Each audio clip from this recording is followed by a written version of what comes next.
Hello guys viewers, এর আগের দিন আমি তিনটে ভিডিও আপলোড করেছি। তো আজকে ইন্টারোগেটিভ সেন্টেন্স নিয়ে আলোচনা করব এবং বোর্ডে লিখে দেখাবো। এর আগে আমি স্টেটমেন্ট বাক্য বা অ্যাফার্মেটিভ সেন্টেন্স বলেছি। আজকে ইন্টারোগেটিভ সেন্টেন্স কাকে বলে বা প্রশ্নবোধক বাক্য কি, এটা নিয়ে শুরু করছি। তো বোর্ডে লেখা আছে, দেখো guys viewers, lesson 3 interrogative sentence মানে প্রশ্নবোধক বাক্য বাংলা মানে যেটা, যার সংজ্ঞাটা হচ্ছে a sentence that ask about something for something or for something is called an interrogative sentence, যাকে বলা হচ্ছে প্রশ্নবোধক বাক্য।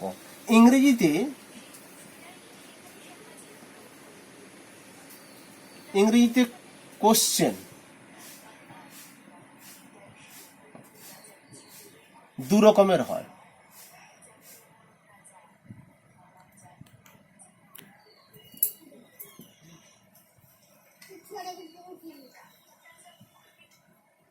Question, two types: yes, no question and WH question. Clear? তো আজকে আমি জানবো, আমরা জানি বাক্য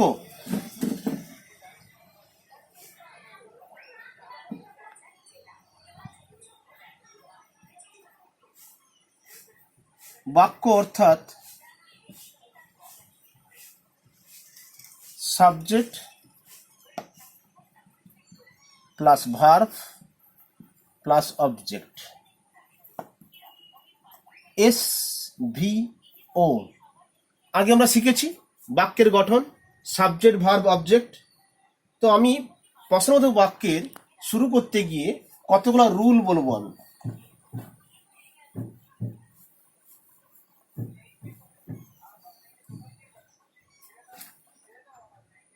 আর ইউ রেডি?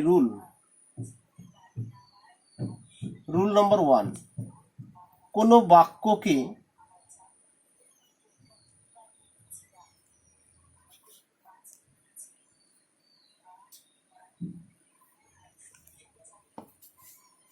প্রশ্নবোধক বাক্যে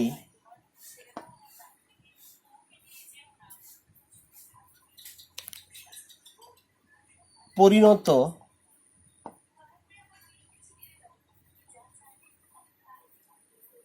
করতে গেলে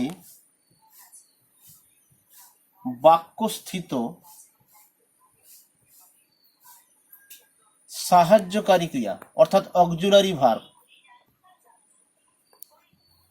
সাহায্যকারী ক্রিয়াটিকে সাবজেক্টের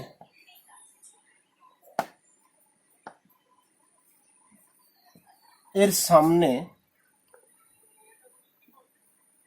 নিয়ে আসতে হয়।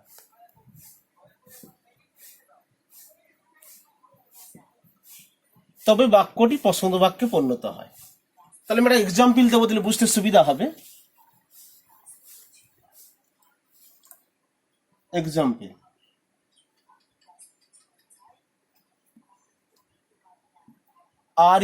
you are playing football. তো গাইজ ভিউয়ার্স, তোমরা দেখো সাবজেক্ট অক্সিলারি ভার্ব শর্টে লিখলাম, ভার্ব মেইন ভার্ব অবজেক্ট। আমি রুলে লিখেছি কোনো বাক্যকে প্রশ্নবোধক বাক্যে পরিণত করতে গেলে বাক্যস্থিত সাহায্যকারী ক্রিয়াটিকে সাবজেক্টের সামনে আনতে হবে। তাহলে আমি এখানে সাহায্যের কোনটা আরটাকে সামনে নিয়ে নিলাম আমি। আর ইউ প্লেয়িং ফুটবল, বাক্যটি পছন্দ হয়ে গেল। তাহলে আমি সূত্র দেখি, সাহায্যকারী ক্রিয়া subject main verb object. Clear? Rule number 2, বাক্যের মধ্যে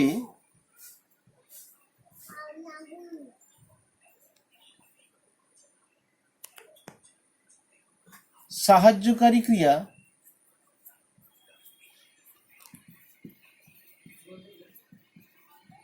না থাকলে আমরা মোডাল অক্সিলারি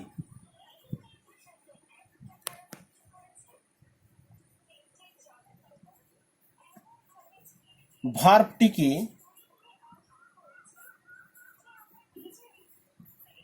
সাবজেক্টের সামনে নিয়ে এসে প্রশ্নবোধক বাক্যে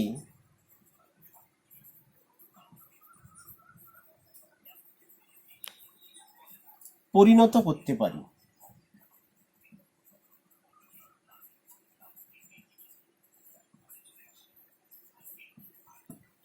ক্লিয়ার? তাহলে ধরো এক্সাম্পল দেবো আমি।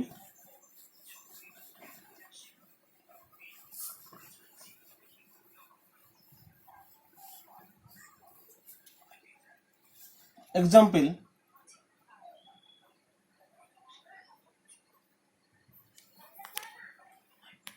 you gave me a pen। বাক্য দেওয়া আছে, আমি প্রথম রুল লিখেছিলাম বাক্যস্থির সাহায্যকারীকে থাকলে সাবজেক্টের সামনে নিয়ে আসলে বাক্যটা পছন্দ বাক্যে পরিণত হবে।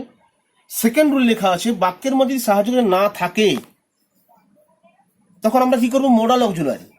এখন দেখতে হবে এই বাক্যের ক্ষেত্রে আমরা মোডাল কাকে ধরবো। ধরো আমার কাছে কোনো টাকা নেই, পরিবার মেনটেন করতে পারছি না, তখন আমরা কি করি, ধার করি টাকাগুলো। কোথা থেকে? বিভিন্ন রকম ব্যাংক থেকে। তাহলে এখানে আমরা কতগুলো মেন মডেল রয়েছে, যেটা ধরো ডু, ডাচ এবং ডিড, এই তিনটি ব্যাংক থেকে তিনজন কাউকে নিতে পারবো, তবে কি বাক্যটা পছন্দ বাক্যে পরিণত করতে পারবো। এখন দেখবো যে you gave me a pen, gave ওয়ার্ডটি পাস্ট ফর্মে আছে, অর্থাৎ আমি এখানে ডিড ওয়ার্ডটাকে নিতে পারবো। তাহলে ডিড যে মডেল ভার্বটা ডিড ইউ, এবং মেন ভার্বের রূপটি পরিবর্তন হবে প্রেজেন্ট ফর্মে, did you give me a pen, পছন্দ হলো। ঠিক একই রকম হি ওয়ার্কস হার্ড, এই থাকলো বাক্যটা। তখন কি করবো আমি, যেহেতু এস আছে পেন ইনডিফিনিট টেন্স, কত থার্ড পারসন সিঙ্গুলার নাম্বার ভার্সে এস বেস যোগ হয়, তখন ডাজ ওয়ার্ডটাকে নিয়ে আসবো, ডাজ হি ওয়ার্ক হার্ড, পছন্দ হয়ে গেল। তাহলে আমরা দেখলাম যে মোডাল দিয়ে বাক্যটাকে পছন্দ বাক্যে পরিণত করতে পারি আমরা। এখন আমরা যাব ডব্লিউএইচ নিয়ে। তাহলে ইয়েস নো বাক্যটা আমরা জানলাম, এবার আসবো আমি ডব্লিউএইচ কোশ্চেন দিয়ে কিভাবে করা যায়।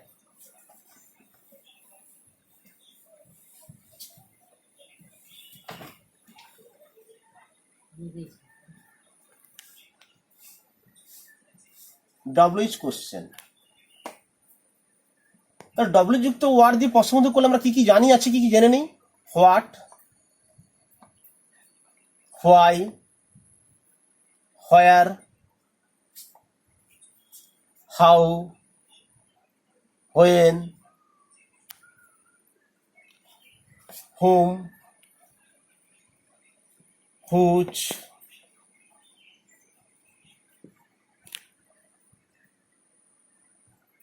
আরো আছে কিছু। আমরা জানলাম যে ডব্লিউএইচ ওয়ার্ড দিয়ে এইগুলোতে পছন্দ করা যায়। সাপোজ আমি একটা বাক্য লিখব, Rajat broke his right leg, he climbed up a tree. দুটো বাক্য লেখা আছে, রজত তার ডান পা ভেঙে ফেলেছিল, সে গাছে উঠেছিল। এইখানে প্রশ্নবোধক বা ডব্লিউএইচ দিয়ে পছন্দ বাক্য করার ক্ষেত্রে আমাকে কয়েকটা জিনিস সূত্র মনে রাখতে হবে। W A S M O. আমি ভিউয়ার্স অ্যান্ড গাইজ তোমাদের সুবিধার্থে আমি 5টা লেটার লিখেছি। 6টা লেটার লিখেছি। ডাব্লিউ মানে কি, আমি দেখি ডব্লিউএইচ ওয়ার্ড, তাহলে এই বাক্যের প্যাটার্ন বা গঠনটা এইভাবে হবে। এ মানে কি, অক্সিলারি ভার্ব। এস মানে কি, সাবজেক্ট। এম মানে কি, মেইন ভার্ব। আর ও মানে হচ্ছে অবজেক্ট। আর লাস্টে জিজ্ঞাসা চিহ্ন, পছন্দ বাক্যের নিয়ম জিজ্ঞাসা চিহ্ন। এখন আমি যদি প্রশ্ন করি এটাকে, রজত তার ডান পা ভেঙেছিল, সে গাছে উঠেছিল। রজত কেন ডান পা ভেঙেছিল? গাছে উঠেছিল বলে। তাহলে একটা পার্ট উত্তর হবে। এর আগে যে প্রশ্নগুলো করলাম আমি, ইয়েস নো বাক্য শুনলাম, যা কিছু প্রশ্ন করা হয়েছে, সে কি আমাকে পেন দেবে? যা কিছু প্রশ্ন বলেছি, are you playing football, yes no, উত্তর পেয়েছি আমরা। এখানে উত্তর করতে গেলে দেখবো আমরা যে রজত ব্রোক হিজ রাইট লেগ। রজত তার ডান পাটা কেন ভেঙে ফেলে? তার কেন মানে রিজন ক্লজ আসছে। রিজন মানে কারণ বলতে এখানে আমি ডব্লিউএইচ ওয়ার্ড হিসাবে হোয়াইটাকে ধরবো। তাহলে হোয়াই, ডব্লিউ বসে গেল। এটা কোন ফর্ম আছে? Past form. Break, broke, broken. তাহলে আমি ব্রোক যেহেতু আছে, কি করবো? ডিড। Why did Rajat. ব্রোকের পেন ফর্ম কি? ব্রেক। His right leg. পছন্দ হয়ে গেল। এবার দেখো আমরা ওয়াসমা সূত্রটা, ডব্লিউ এ এস এম, বাকিটা ও, লাস্টে জিজ্ঞাসা চিহ্ন। তাহলে এইভাবে আমরা ইন্টারভিউ সেন্টেন্সটাকে আমরা করতে পারি। ঠিক আছে? তো ভিউয়ার্স অ্যান্ড গাইজ, আমার এই আজকের ভিডিওটা ইন্টারভিউ সেন্টেন্স নিয়ে ছিল, ইন্টারভিউ সেন্টেন্স নিয়ে ছিল। তো তোমরা যত পারো শেয়ার করবে এবং সাবস্ক্রাইব করলে আরো বেশি বেশি ভিডিও দেখতে পাবে। পরের দিন থেকে আমি অপারেটিভ সেন্টেন্স ইম্পর্টেন্স শুরু করব। Thank you.